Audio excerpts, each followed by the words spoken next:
I would now like to welcome Michael McLoughlin and Gina Halpin from Youth Work Ireland, who will explore climate justice through their youth action programme, Our Fair Planet.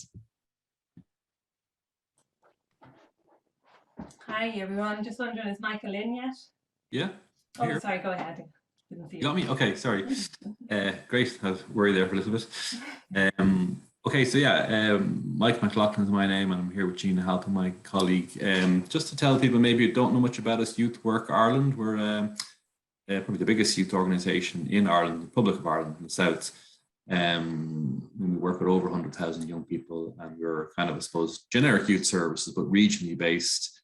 So we have 20 members, 20 local regionally based youth services who are in a federation, and that federation is Youth Work Ireland, and we would lead on things like advocacy and quality and training and relations with government, funding, external relations, I suppose, most basically. So we're one of the major youth organisations in Ireland. Gina did all the work on this and is the expert, so I'm not going to talk too much about the project, the programme that we've done. I suppose I just try and give some context, Ireland and where we're at on climate and environmental issues. And while many of you will have a nice, clean, green image of Ireland and what a great place it is with all that lovely scenery, just like in Scotland. Actually, when you look at the record, Ireland has one of the worst environmental records in the European Union. In fact, the last time I checked a while back, we were the second worst in terms of carbon emissions from the EU. It may have been 27 when I looked. I'm not sure it was 27 or 28. But anyway, well down the field. So not something you hear that often, and people might wonder why.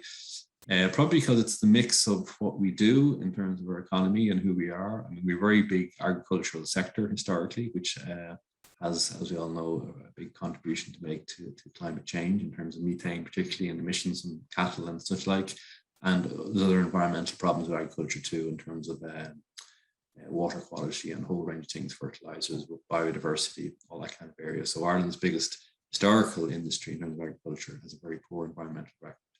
And we do quite poor in other areas too, in terms of transport. It's a big debate at the moment where on data centers, Ireland has gone big into big data centers for Amazon and Netflix and whatever we're all consuming these days. And because of the temperate climate, these tend to locate in the kind of areas where, you know, we are in Ireland and Scotland, and Ireland has made a major policy to get that type of investment. We have, I think I've read, we've got the majority, huge consumption of fossil fuels. We burnt a lot of coal historically, that's been wound down. We also have a historical attachment to peat and turf, which was very traditional and very nice, but also is a major source of emissions. So it sounds like quite a bad picture overall, but things are changing like everywhere. So I would say I follow a lot of, I'm head of advocacy with the organization. I follow a lot of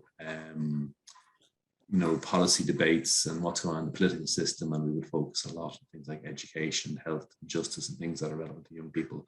But certainly couldn't say that you would see people jumping up and down every day in our national parliament about environmental issues. Sometimes, yes, but not all the time. And the media, similarly, what you get is, and I saw this even recorded, some people doing media training on the issue, that you get spurts of interest. We've had a spurt of interest this week because we published a national development plan, and a national development plan is like setting out what we plan more or less for infrastructure. So there's a big story about roads versus rail, and well, there will be roads, but there'll be rail too, and we'll have a bit of everything, so not necessarily making strong choices there either, I think. Also, we have a lot of, we got to fly in and out of Ireland as an island, so there's many other ways of getting there. I should say as well, by way of context, we have a Green Party in government, because one of those spurts politically a few years ago, the Green Party did quite well, but that would be a question going from maybe 4-5% up to maybe 9% would be a big spurt for our Green Party, but it has brought them to government, so some things maybe are happening there. What's the good side of things? I think, well, we're also facing, because we're in the EU system, the EU it's an EU competence in terms of hitting the climate targets. How you do it is for your own country, but the EU sets the targets, and if you don't hit the targets for the huge reductions that the EU is promising, I think it's 55 or 60% now since the last regulation in the next few years, you will be fined. Obviously, and the UK isn't in that situation anymore, but I think there must be other incentives. So What Ireland is doing a lot of is certainly diversifying its energy base. We're doing a lot of something I think we have in common with Scotland. We've got some of the greatest winds in Europe or even in the world, actually, I've read. So we're doing a lot of wind, things like wave and tidal and even solar. So we are doing those kind of things and diversifying. So people are coming around, I think, and that's where I think the whole involvement of young people and youth work is so important, because things are starting to change, but pressure is still needed, because I wouldn't say it's still, and I observe these things very, very closely, I wouldn't say it's one of the biggest political issues still, even to this day. It comes and it goes, it becomes fashionable, the media take on it. We love and I've done it a bit myself in fairness, we love the farmers versus the urban cyclists drinking their lattes. We like that debate to pitch them against each other, when in reality we have to work together. We've had strong Fridays for Future movement here, led by young people as well. So all in all, I think particularly the Green Party coming to government, and our children's minister, we have Ministry for Children and loads of things I can never remember, but our children's minister is from the Green Party, and then our government decided to set up a fund to help young people, to encourage young people to do environmental work. But I have to say at the outset, even though naturally we avail of it, and it was even in terms of, I think Gina would confirm, in terms of what we do, reasonably large amount of money for us as an organisation. But overall, it's still, it's a small fund for young people. It's good. We're not complaining. But I think compared to some of the major changes that would be needed, we still think that it's not, a huge game changer. And I don't know if we have a chance later on might talk about some of those, because the choices are difficult for people when people are coming from agricultural background. Are we going to have less people in farming, less people in rural life, less people in agriculture? Can we reconcile those things? Or are people going to change how they drive, or public transport and cycling? They are tough enough choices to be made. But I think that's some of the context for where we're coming from as a country. And a country, I think, broadly speaking, same size as Scotland, and possibly, I think, with some of the same type of issues as well. So that's really all I have to say by way of context. As I say, Gina did all the work, so I'm happy to hand over to her to let you know about what we did do. Thank you. Great, thanks. So thanks, Michael, and thanks to Jenny and YouthLink Scotland for inviting us here to talk about the Our Fair Planet programme. So I have a bit of a PowerPoint. It's not too many slides, and then a short video at the end. So hopefully I won't kill you with PowerPoint. So just to give you a bit of background, Michael spoke kind of briefly. The origins of the Our Fair Planet programme go back to, I think it was 2019. When the Irish government set up this Youth Climate Justice Fund for youth organisations. The aim of the fund was really to support some of the youth-led actions that were already taking place at local and national level, and to encourage more young people to be involved, and also to be for their voices to be heard on the issue. Now, again, from our point of view, this did resonate with us. As Michael said, we're a federation of 20 member youth services, the largest in Ireland. Our services are located all around Ireland. And our core values are around the empowerment of young people to have their voices heard on matters that affect them and impact them. Now, one of the ways that we do this is what we call a consensus process. And this is where we spend a year and we go out to our member youth services and we run various consultations and workshops and facilitated spaces to find out from the young people, like, what is the issue that's most important to them? What do they want to be heard on? And what actions, what do they want to take action on? And from our consensus process in 2018, the top two issues were the environment and youth homelessness. So we did kind of feel that we had a mandate from young people in our services to look at developing a programme around climate and the environment. So we applied to the government's fund and we were successful. Up to this point, a lot of our services would have been doing various environmental projects with the young people. But from the onset, we were very clear that whatever programme we looked at developing, that we take a more political, human rights and justice-led approach, and try to get young people to look at climate change in terms of just transition and equality and social justice, rather than just from a purely environmental perspective. We wanted to try to ensure that the programme would create meaningful change, and it would build the capacity of young people to look at their individual choices around how they consume and the impact that their choices have. And also to be empowered to challenge decision makers in the actions that they were taking or not taking.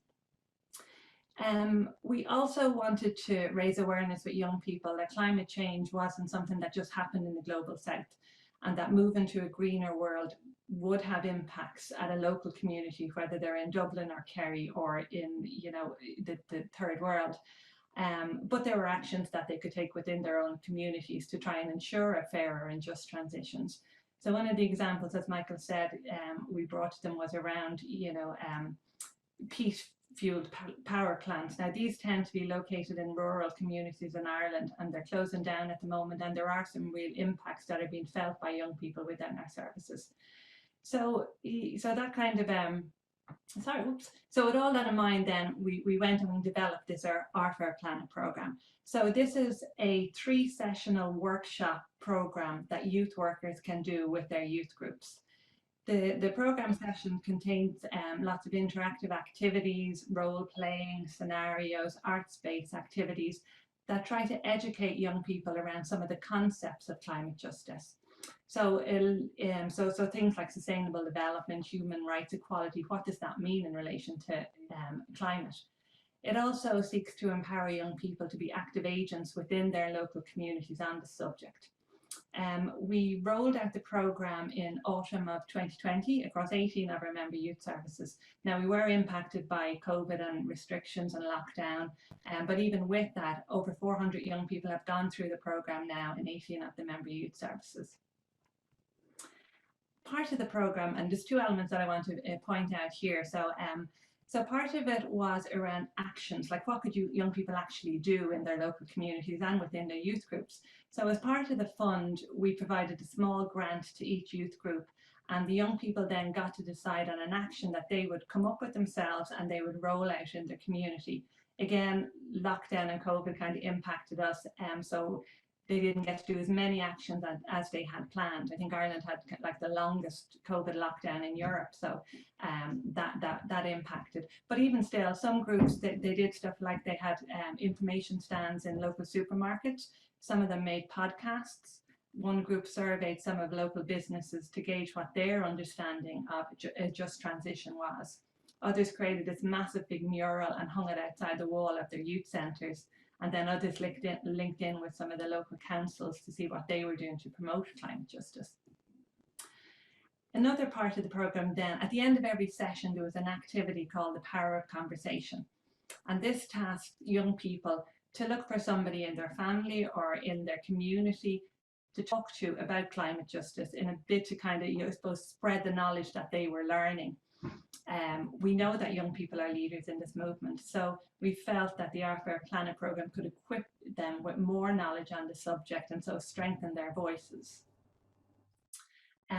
We were very lucky, and we did an official launch back in January this year, and we were delighted. We had Mary Robinson, who is the former president of Ireland and also of the UN High Commissioner for Human Rights. So she came online for about an hour and she spoke to some of the young people who had participated in the programme, and really she spoke to them about her journey and, you know, how she came to realise the importance of climate justice. So that was really, really impactful and powerful for the young people to hear from her.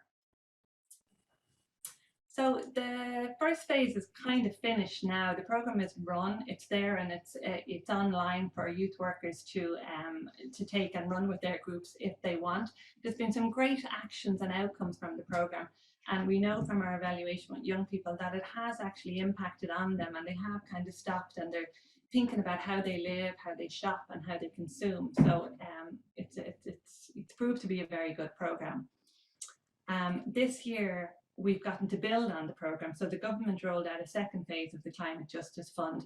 And at the moment, we've got 2 activities in development. One of them builds on that Power of Conversation piece. And we've bought creative digital media kits for youth groups.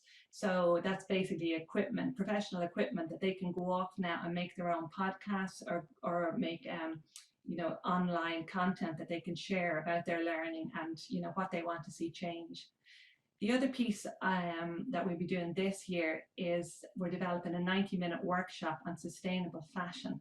And again, from going back to the evaluations of the first phase of the Our Fair Planet programme, yeah, the issue of fast fashion and sustainable fashion is just hugely popular with young people. This is really something that they want to know more about. So we'll be rolling that out in the coming months. And I think that's about all from me. There's lots more that we could talk about, but it's all up on our website at youthworkireland.ie, and both myself and Michael's contact details are there too, if anybody wants to contact us. I have a small video that I hope will work. And this is, again, from case studies from young people that we engaged in on their opinions and views of climate justice. I'm going to play it here. It'll take about 3 or 4 seconds for the sound to come on, but it's about a 2-minute video as well. So I'll leave you with this. I guess on a human level, like if you have any kind of empathy at all, I think seeing that there's a huge injustice that people are being like disadvantaged further. People like me with disabilities aren't major contributors to climate change, but we have to pay a higher price, maybe impacted by the policy. But then to see like that huge disparity between what is logical and what's actually happening is kind of disheartening. People in Ranelagh driving Range Rovers can afford to pay more carbon tax. I can't. I'm a pretty anxious person and I have Asperger's syndrome. That's how it's affected me, in that I'm just angry at the world for not doing enough. The black water flows through our community and parts of the river are heavily polluted. This shows how large-scale dairy production is contributing to Ireland's water pollution. Our Fair Planet is a programme by Youth Work Ireland about climate justice and to show young people what we can do about it. Here we think about climate change from a human rights and political perspective. It's not fair that people who are least responsible are suffering the most. We're working together to take action in our communities because climate justice is an issue for us all. Let's make sure our fair planet stays fair.